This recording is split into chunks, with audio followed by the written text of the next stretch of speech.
Dear student, question is given. The plot represent the flow of current through a wire at three different times. Okay, the ratio of charges flowing through the wire at different times is. अब देखिए simple यहाँ पे question में एक IT graph दिया है. Okay, पूछ रहा क्या है, इन 3 डिफरेंट टाइम इंटरवल में चार्ज जो फ्लो हो रहा है उसका रेशियो बताओ. ओके, ग्राफ कौन सा है, आईटी ग्राफ. अब देखिए यहाँ पे एक क्लैरिटी रहना, आईटी ग्राफ का जो एरिया अंडर द ग्राफ होता है, area under the IT graph, ये क्या होगा, चार्ज होता है. Okay, area under the IT graph. चलिए मैं यहां लिखता हूं. चलो, area under the IT graph is charge. मतलब यहां पे ये जो ग्राफ गिवन है इसका अगर एरिया पता करेंगे तो क्या आएगा, चार्ज. एरिया वाली क्वांटिटी कैसे आती है, ये दो क्वांटिटी के मल्टीप्लाई करने से, प्रोडक्ट से आती है. ठीक है ना. तो अब देखो ये ग्राफ 1, ये ग्राफ 2 और ये ग्राफ 3, हर एक केस में आपको एरिया पता करना है तो उससे आपको चार्ज आ जाएगा. चलिए पहला केस लेते हैं. Let this is we are having the charge Q1, ये हमको एरिया 1 से मिलेगा.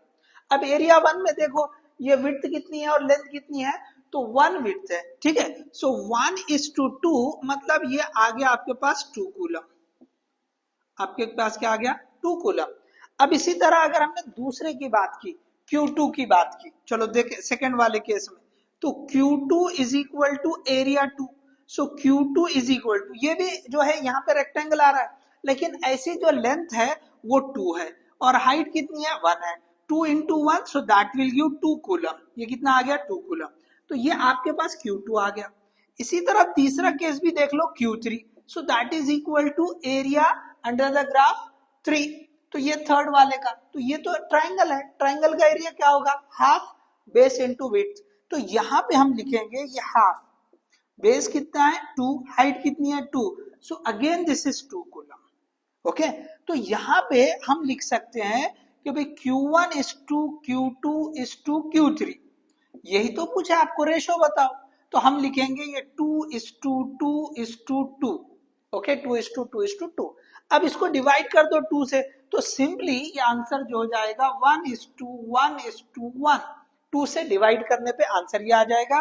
सो this is we are having Q1 is to Q2 is to ये Q3. सो 1:1:1 मतलब ये सी ऑप्शन जो है करेक्ट है.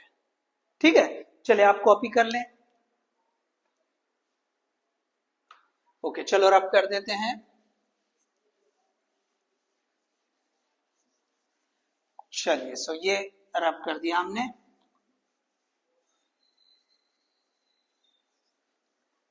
नेक्स्ट क्वेश्चन देखेंगे हम. Dear student, question is given. In a closed circuit the current at an instant of time is given by I is equal to 4 minus, देखो वो जो लिखा है ना, this I is equal to 4 minus 0.08 t, ये आपको दे रखा है. The number of electrons flowing in the time interval 0 to 50 second through the cross section of the conductor is. अब आपको नंबर ऑफ इलेक्ट्रॉन पूछा है. ओके, अब यहाँ पे करंट की इक्वेशन दे दिया, तो आपको क्या करना है कि भी चार्ज पता करना. बेसिक रिलेशन पहले, तो बेसिक रिलेशन चलो क्या है, ये आपको याद रखना है कि Ne. Okay, N is the number of electron और यहाँ पे E charge of the electron. तो जो टोटल चार्ज होगा वो किसके बराबर होगा, N into E के बराबर होगा. So here you have to use N is equal to Q by E. तो ये आपको जो है ना कई सारे क्वेश्चन में यूज होगा. ठीक है, तो अब जो है ना ये यूज करना है, लेकिन ये चार्ज क्यों पता कैसे करना है, तो जो इंफॉर्मेशन क्वेश्चन में दिया है. ओके, क्वेश्चन में क्या दिया, ये करंट दिया है, तो करंट से चार्ज पता करना है. और ये करंट कैसा है, it is depending on the time, it's not constant. अगर यूनिफॉर्म या कांस्टेंट नहीं है तो हमें क्या करना होता है, इंटीग्रेशन से हम करेंगे. तो यहाँ पे ये जो चार्ज होगा, okay, charge is equal to integration ये I dt. तो I कितना है, तो ये है 4 minus 0.08 dt. ओके, अब ये टाइम की लिमिट दे रखा उसने 0 to 50 सेकेंड, तो ये 0 ये 50, ये तो टाइम के लिए दे दिया। अब आप क्या करें भाई, ये 0 से 50 है, ठीक है ना, चलो पहले इंटीग्रेशन ले लो। ओके, अब यहाँ पे फिर से लिखने के बाद इंटीग्रेशन ले लो, तो ये जो है ना पूरा टर्म इतना, सॉरी यहाँ पे जो है ना ये इतना टर्म है, इसको ब्रैकेट में लिखो तो आपको क्लैरिटी रहेगी। ठीक है, चलो हम आगे सॉल्व करते हैं। तो ये दो टर्म आ जा रहे हैं, तो एक एक ले लो इंटीग्रेशन। 4 का क्या हो जाएगा, 4t हो जाएगा, और 0.08 ये कांस्टेंट है। t का क्या होता है, तो t स्क्वायर बाई 2 होता है, तो t स्क्वायर बाई 2, और ये रेंज लगा दो आप 0 से लेके 50, 0 से लेके 50। चले आगे सॉल्व करते हैं, यहां से आगे हम इधर सॉल्व कर रहे हैं। तो q इज इक्वल टू, अब देखो ये 2 1 जा 2 और ये 2 0.04 हो जाएगा। So I can write once again, ये 4t माइनस 0.04, और यहाँ पे ये 0 से ये 50 आपने जो है लिमिट लगा दी इंटीग्रेशन की, जो यहाँ पे दे रखा है। ठीक है, अब चलिए आगे देखते हैं। So this q is equal to, अब आपने हायर लिमिट रख दो, तो ये हो जाएगा 4 इंटू 50 माइनस, अच्छा यहाँ पे सॉरी ये टी स्क्वायर है, ठीक है ना, टी स्क्वायर मिस कर दिया, माइनस 0.04 इंटू ये टी स्क्वायर मतलब 50 स्क्वायर, तो 50 का स्क्वायर कितना होता है 2500। तो देखो मैं 50 का स्क्वायर यहाँ लिख देता हूं, that is we are having 2500। अब देखिए यहाँ पे 4 into 50 that will be 200 minus, अब देखिए यहाँ पे ये जो 0.04 है और यहाँ पे 2500 मतलब 25 इंटू 10 की पावर 2, तो अगर मैं इसको ऐसे लिख दूं 0.04 इंटू 25 इंटू 10 की पावर 2, सो 10 की पावर 2 इसको मल्टीप्लाई करेंगे तो ये 4 हो जाएगा, और 4 इंटू 25 100 हो जाएगा, तो इधर 200 इधर 100, तो आंसर आएगा 100 कूलम। कितना आ जाएगा 100 कूलम। अब आपको क्या करना है, ये वाला फॉर्मूला यूज करना है, ठीक है, ये वाला। तो अब क्या करेंगे आप, ये n इज इक्वल टू, चलो मैं यहां पे बताता हूं, ठीक है। सो n इज इक्वल टू, अब नंबर ऑफ इलेक्ट्रॉन्स निकालो, चार्ज कितना आ गया 100 कूलम, तो ये लिख दिया आपने 100 डिवाइड बाय E कितना होता है, तो 1.6 इंटू 10 की पावर माइनस 19, ओके माइनस 19।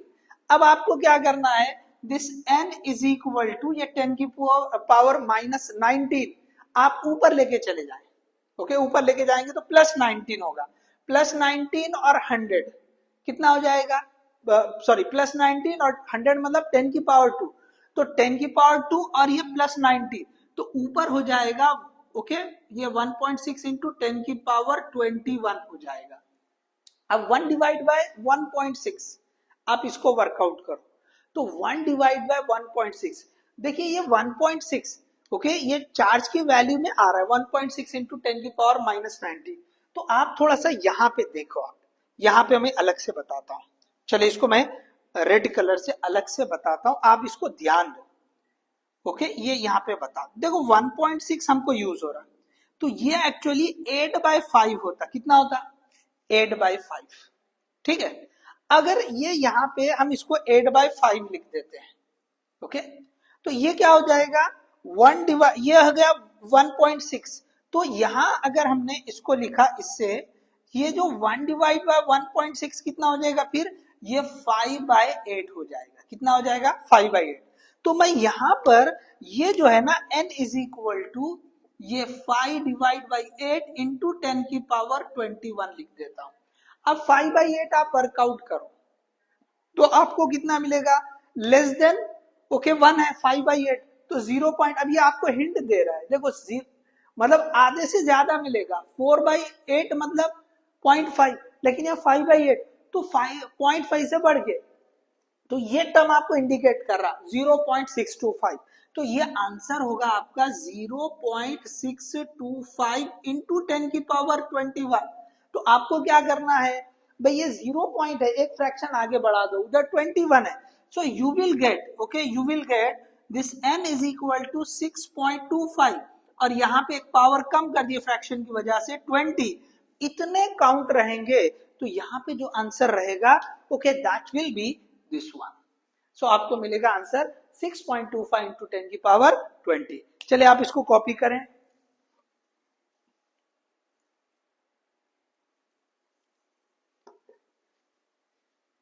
चलिए हम रब करते हैं इसको।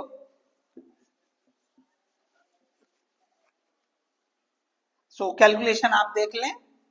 ओके सिंपल सारी चीजें सारी स्टेप लिखी है तो आप इसको देखें। सो हम आगे बढ़ेंगे। ओके नेक्स्ट क्वेश्चन की तरफ।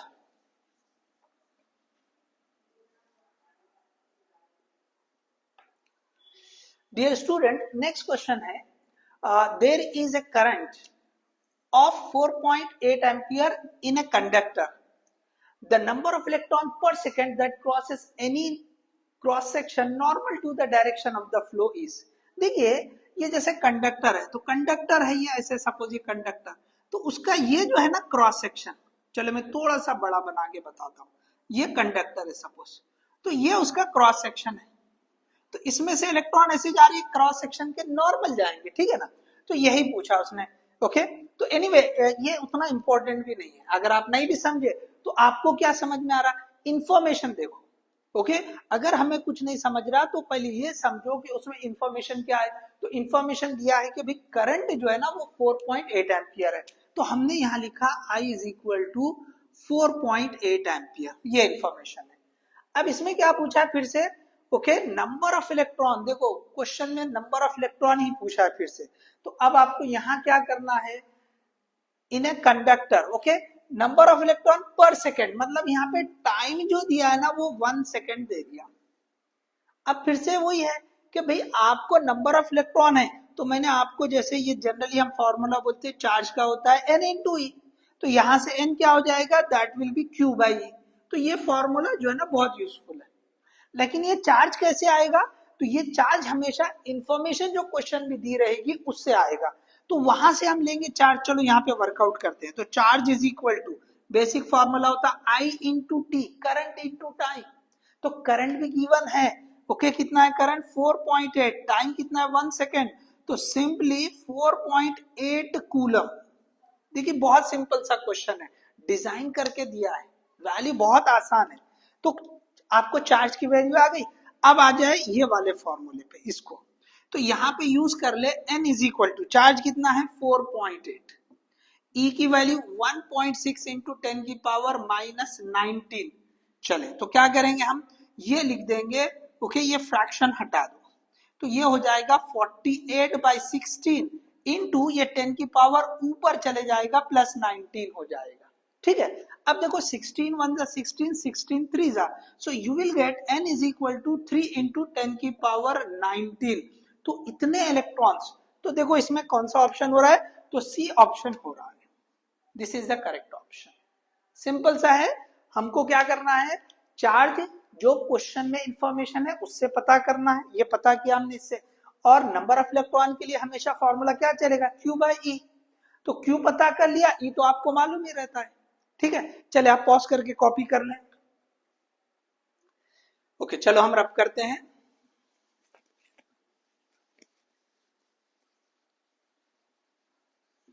सो आंसर है 3 इंटू 10 की पावर 19। चलिए नेक्स्ट क्वेश्चन की तरफ बढ़ते हैं। ओके डियर स्टूडेंट यहाँ पे जो नेक्स्ट क्वेश्चन है ओके तो a constant current is flowing through, okay यहाँ पे आप जो है ना ये ए लगा दो यहाँ पे। चलो ये a constant current is flowing through a linear conductor of non-uniform area of cross section. The charge flowing per second through the area of conductor at any cross section. देखो यहाँ पे सबसे पहले क्लियर कर दिया कि भाई कंडक्टर तो लीनियर है, शुरू में लिखा, बट ये जो कंडक्टर है वो कैसा है, so it is okay non uniform area, it is having non uniform area. तो आपने देखो ये क्वेश्चन देखते हो ओके ये इस तरह का जो है ना पी वाई क्यू भी ये इस तरह से, तो मतलब यहाँ पे ये एरिया जो है ना कंटिन्यूसली जैसे आगे जा रहे हैं ना तो ये एरिया क्या हो रहा है बढ़ते चले जा रहा है ओके मतलब it's not constant, it is changing, मतलब ये यूनिफॉर्म नहीं है। उसी को क्या लिखा नॉन यूनिफॉर्म, क्या लिखा उसने, देखो यहाँ लिखा है ना नॉन यूनिफॉर्म एरिया, आप समझ ले। तो ये वाला केस है, तो यहाँ पे एरिया A1 रहेगा, यहाँ पे एरिया A2 रहेगा। अब देखो ये जो कंडक्टर है यहां से सपोज जो है ना ये 10 इलेक्ट्रॉन्स इंटर हो रहे हैं, ठीक है, 10 इलेक्ट्रॉन्स, तो यहां से भी तो 10 इलेक्ट्रॉन्स ही एग्जिट करेंगे, एक ही कंडक्टर है, ओके, कोई दूसरा रास्ता नहीं है।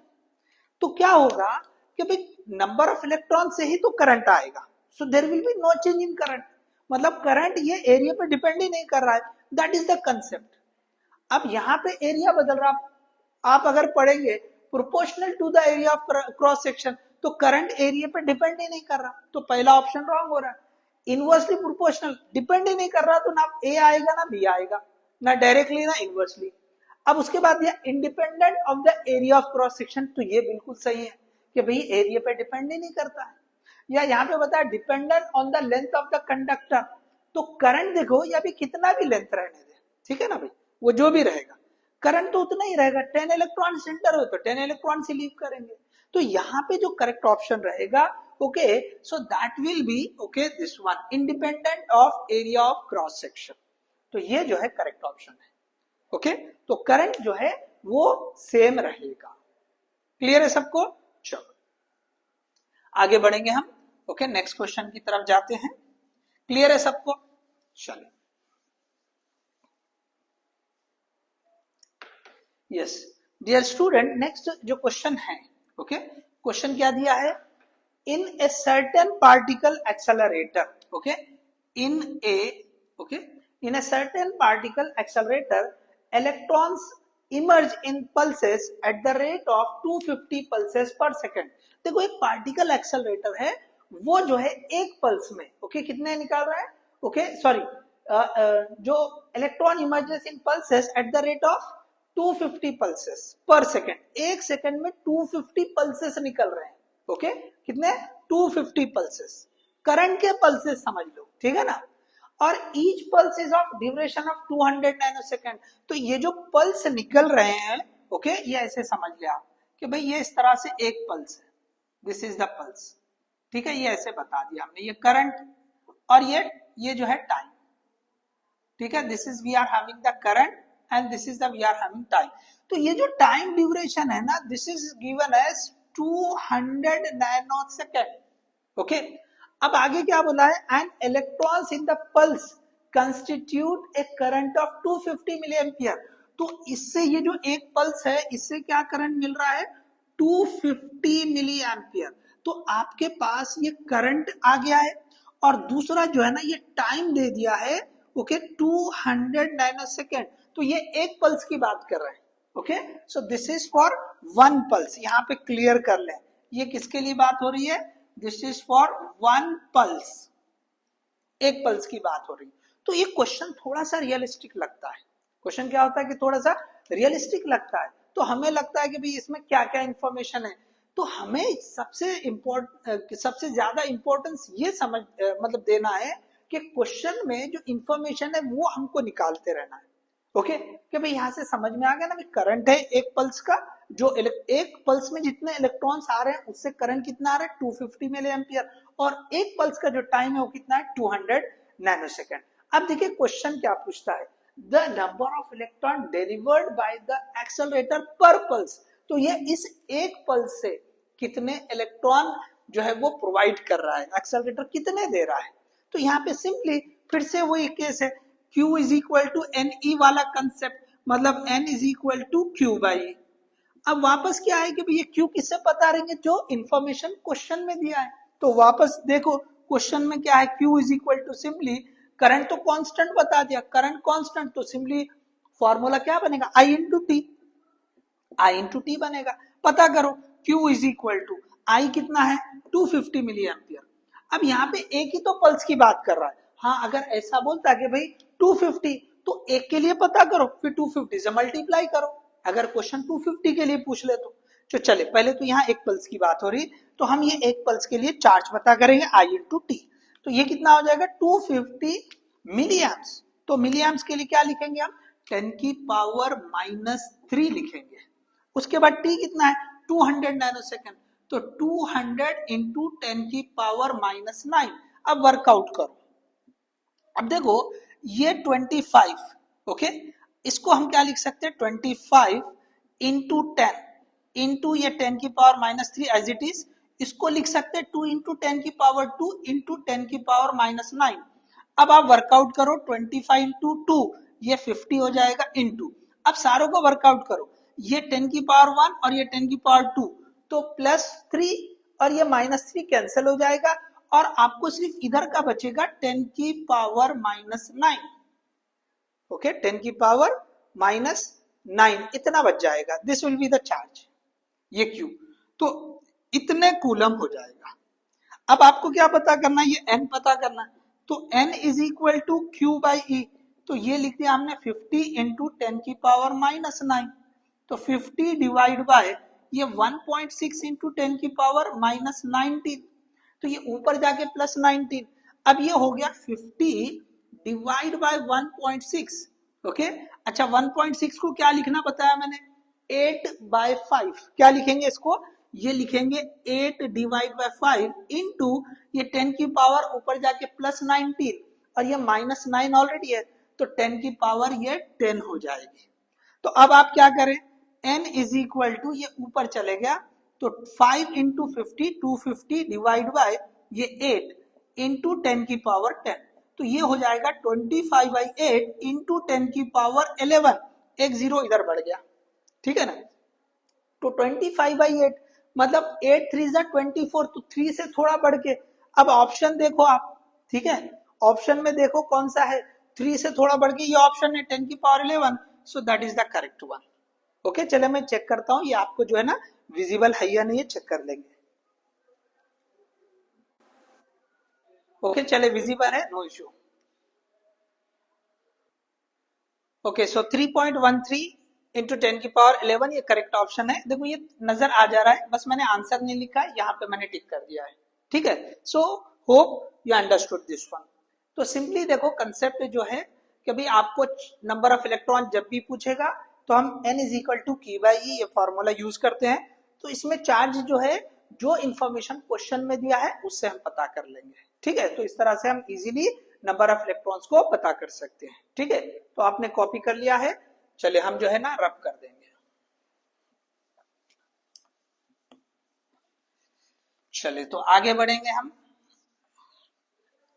अगले क्वेश्चन की तरफ, नेक्स्ट क्वेश्चन की तरफ। सो नेक्स्ट क्वेश्चन है, okay so dear student, next जो क्वेश्चन है वो ये है, the quantity of a charge that will be transferred by current flow of 20 ampere over 1 hour 30 minute period is.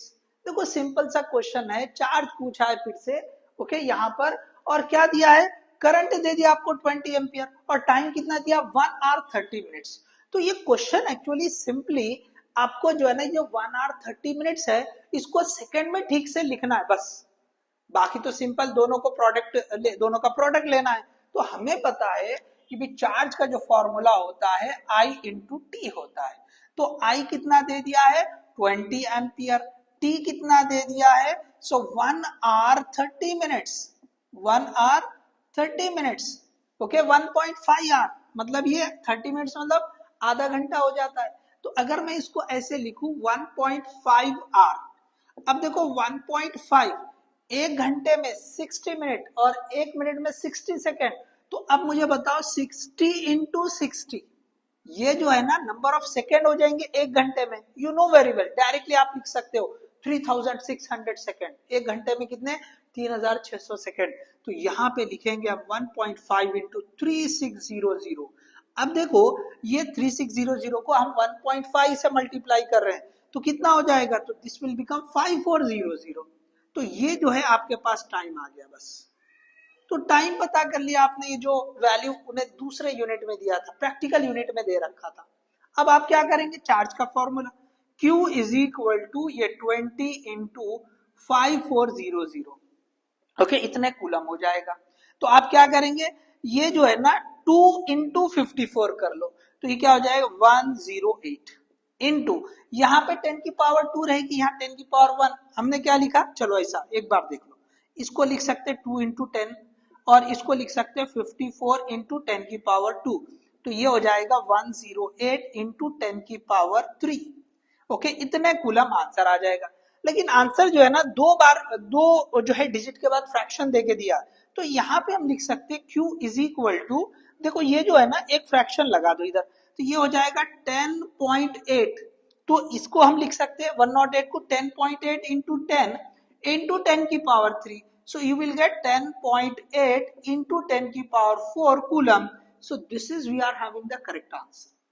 तो कहाँ है देखिए, देखो दो ऑप्शन दे रखे हैं, ओके अगर हमने गलती से इसको ही जो है कंटिन्यू कर लिया तो हमारा आंसर रॉन्ग हो जाएगा, ठीक है। सो 10.8 इंटू 10 की पावर 4 कूलम, तो यहाँ पे ये जो है हमारा ऑप्शन जो रहेगा ये करेक्ट रहेगा, कूलम ये कैपिटल रहेगा, ठीक है। So this is the correct answer, ठीक है। चलो कॉपी कर लो, आप पॉज करके कॉपी कर लो, हम रब करते हैं। चलिए आगे बढ़ेंगे हम नेक्स्ट क्वेश्चन की तरफ। So hope you clear this one, okay आपको समझ में आ गया है,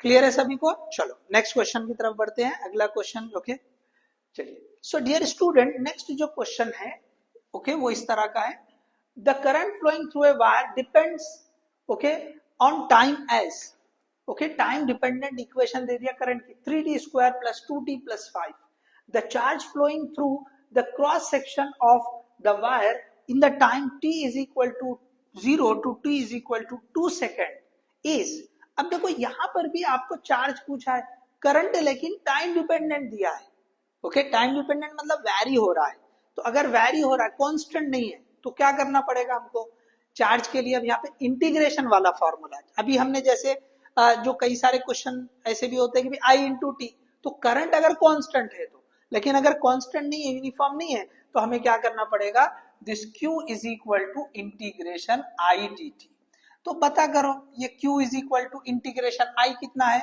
so this is we are having 3t square plus 2t plus 5 into d t, और अब रेंज क्या दे दिया, t is equal to 0 to t is equal to 2 second, okay चलिए। सो ये जो क्वेश्चन है, ओके हम t is equal to 0 to t is equal to 2 second, चले वर्कआउट करते हैं, इसको वर्कआउट कर लेंगे। So this Q is equal to, अब यहाँ पे इसका इंटीग्रेशन लेना है आपको सिंपली, ओके इंटीग्रेशन में आप यहाँ पे 3t स्क्वायर, देखिए बिल्कुल सेट वैल्यू है, ओके ये बिल्कुल सेट वैल्यू है, ओके अब ये 3 कांस्टेंट है t स्क्वायर, अब आपको इसका इंटीग्रेशन क्या होता है, t क्यूब डिवाइड बाई 3, क्या होगा t cube divide by 3 plus 2 constant है, t का क्या होगा t square divide by 2 plus 5 एक कांस्टेंट है तो उसके साथ में आपको ये t, ओके तो सिंपली क्या आएगा 5 का क्या आ जाएगा 5t आ जाएगा, so that is the integration.